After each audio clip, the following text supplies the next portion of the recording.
अस्सलाम वालेकुम बच्चों, कैसे हो बच्चों? उम्मीद है आप खैरियत से होंगे। आज मैं आपके सामने 12वीं जमात का तारीख़ का सबक नंबर 2 यूरोपी नौ आबादियात ये लेसन का पहला पार्ट पढ़ाने वाली हूँ। अब नौ आबादियात आबादकारी ये जो है इसके मानी क्या है ये समझना ज़रूरी है। नौ आबादियात यानी अपनी ताकत और क़ुव्वत के बलबूते पर किसी तरक्की याफ्ता मुल्क के किसी दूसरे मुल्क पर अपना कब्ज़ा जमाने और वहाँ अपनी हुकूमत कायम करने के अमल को आबादकारी कहा जाता है। यानी मान लेते हैं कि हमारे हिंदुस्तान पर अंग्रेज़ों ने कब्ज़ा किया, यहाँ पर हुकूमत की, तो अंग्रेज़ जो हमारे यहाँ पर आए हिंदुस्तान में, यहाँ पर वो रहे, तो हिंदुस्तानियों के लिए वो नौ आबादियात कहलाए, है ना।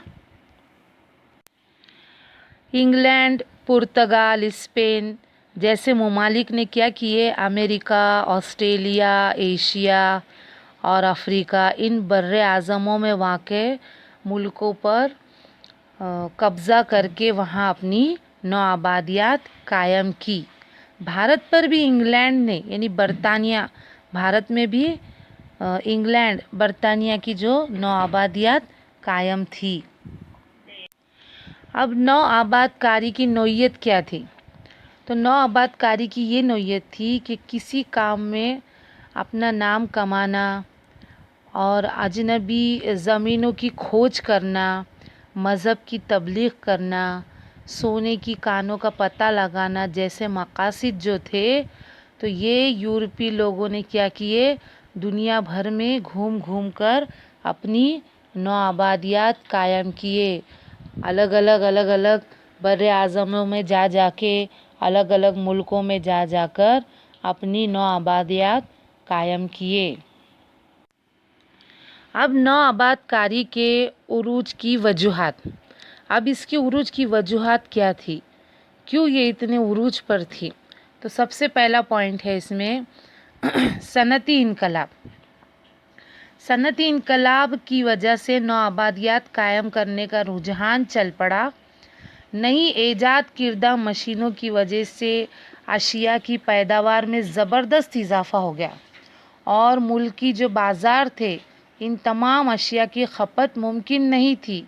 इसलिए उन्होंने क्या करे, इजाफ़ी पैदावार की खपत के लिए नए बाज़ार तलाश करना निहायत ज़रूरी हो गया था।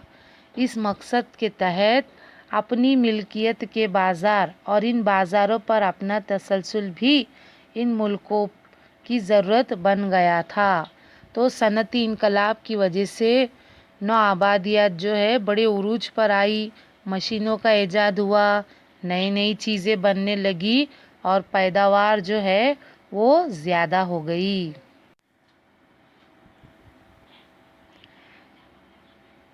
अब ये जो यूरोपी नौ आबादियत थे, ये जो यूरोपी बाशिंदे थे, इन दोनों इसलिए इनकी नौ आबादियात उरूज पर इसलिए थी। दूसरा जो पॉइंट है इसमें है कच्चा माल। कच्चे माल की जो ज़रूरत थी, तो ये जो नौ आबादियात जिन मुल्कों में जाकर बसी थी, ये क्या करते थे कि वहाँ का जो कच्चा माल है वो कम कीमत में ख़रीदते थे, है ना। तिजारती मुकाबला आराई में हर मुल्क के लिए दीगर मुल्कों के मुकाबले में ख़ुद अपने माल की पैदावारी लागत कम रखना निहायत ज़रूरी था। इसलिए अपनी बालादस्ती कायम करना और अपने माल की पैदावारी लागत कम रखने के लिए कच्चे माल को निहायत कम कीमत पर ख़रीदना ज़रूरी था। तो ये नौ आबादियात क्या करती थी, बहुत ही कम कीमत पर कच्चा माल जो खाम माल था वो क्या करती थी, ख़रीदती थी। अब उसके बाद जो तीसरा पॉइंट है वो है इजाफ़ी मुनाफे की सरमायाकारी। इसमें क्या हुआ कि सनती इनकलाब के बाद जो यूरोप का जो सरमायादार तबका था वो ज़्यादा मालदार बन गया, है ना। इन्होंने क्या किए कि یہ جو اضافی دولت کی سرمایہ کاری کے لیے اس طبقے نے محفوظ بازاروں کی کھوج کرنا شروع کر دیا اور اس مقصد کے تحت معاشی طور پر غیر ترقی یافتہ نوآبادیات میں موجود بازار زیادہ محفوظ تھے۔ اضافی سرمایہ نے کیا کیا؟ نوآبادی نظام کے عروج اور ارتقاء میں ایک نہایت اہم کردار نبھایا ہے۔ اس سرمایہ کی وجہ سے یورپی نوآبادیات جو تھی تو وہ کیا ہوئی؟ بہت بہت زیادہ مضبوط ہو گئی تھی۔ کیوں کہ ان کے جو بازار تھے ان بازاروں میں ان کا مال جو ہے بہت زیادہ فروخت ہوتا تھا۔ چوتھا پوائنٹ ہے اس کا معدنی ذخائر۔ اب معدنی ذخائر یعنی کہ جو ملک ہے جن کے پاس معدنی ذخائر ہوتے ہیں وہ ملک کیا کرتے ہیں؟ بہت ترقی کرتے ہیں۔ جیسے بر اعظم ایشیا اور افریقہ کے ملکوں میں بڑے پیمانے پر سونے، ہیرے، چاندی اور کوئلے کے قدرتی ذخائر موجود تھے۔ تو یورپی تاجروں نے کیا کیے؟ یہ جو بر اعظم ایشیا اور افریقہ کے جو ملک تھے جہاں پر یہ ذخیرے موجود تھے، سونے، ہیرے، چاندی، کوئلے، یہ جو قدرتی جو ذخیرے موجود تھے، تو ایسے ملکوں پر اپنی نوآبادیات قائم کی اور وہ جو ذخیرے تھے انہوں نے اس پر اپنا قبضہ جما لیا۔ اس وجہ سے بھی نوآبادیات جو ہے اس کا عروج بہت ہوا۔ اس کے بعد کا پوائنٹ ہے مزدوروں کی افراط۔ اب جو مزدور تھے تو یہ نوآبادیات جن ملکوں میں جاتے تھے اور اپنی نوآبادیات یہ یورپی اپنی نوآبادیات قائم کرتے تھے تو یہ کیا کرتے تھے؟ مزدوروں کو وہاں کے لوگوں کو ہی غلام بنا دیتے تھے اور ان سے مزدوری لیا کرتے تھے اور کم اجرت میں مزدوری لیتے تھے۔ یورپی تاجر کیا کرتے تھے؟ بڑے پیمانے پر کم اجرت میں حاصل ہونے والے مزدور جمع کرتے تھے اور ان سے مزدوری لیا کرتے تھے، ان سے کام لیا کرتے تھے اور بہت کم ان کو مزدوری دیا کرتے تھے۔ دیکھو یہاں پر ایک تم کو فوٹو نظر آ رہا ہوگا، ایک پکچر نظر آ رہی ہوں گی، مزدور کام کر رہے ہیں، سب تاجر ہے۔ وہ یہاں کے جو مقامی لوگ رہتے تھے جس جگہ پر یورپی نوآبادیات قائم ہوتی تھی وہ وہاں کے ہی لوگوں کو مزدور بناتے تھے اور کم پیسوں میں ان سے کام کرا کے لیتے تھے۔ اب یہ جو نوآبادیات جو قائم ہوئی تھی اور وہ جو کام لیتی تھی مزدوروں سے اور جو بھی وجوہات تھے تو اس کے اثرات اور نتائج جو کیا ہوئے کہ بر اعظم ایشیا اور افریقہ کے جو باشندے تھے تو ان کا کیا ہوا؟ معاشی استحصال کیا گیا ہے نا۔ ان کا جو روپیہ پیسہ، ان کے جو ذخیرے تھے، ان کے پاس جو دولت تھی تو وہ کیا کر رہے تھے؟ یہ جو نوآبادیات ہے آہستہ آہستہ اس کو لوٹ رہے تھے، آہستہ آہستہ وہ اپنے یورپ سارا کے سارا مال لے کر جا رہے تھے۔ تو یہاں کے جو باشندے تھے تو ان میں کیا ہوا کہ بر اعظم ایشیا اور افریقہ کے باشندوں میں ایک انقلاب پیدا ہوا اور انہوں نے کیا کیے؟ ان کے خلاف بغاوت کیے۔ تو یہ جو نوآبادیات کے جو باشندے رہ رہے تھے بر اعظم ایشیا اور افریقہ میں تو ان کو اپنی آزادی اور خود مختاری سے ہاتھ دھونا پڑا اور اس معاشی استحصال کی وجہ سے کیا ہوا کہ ایک انقلاب پیدا ہوا، ایک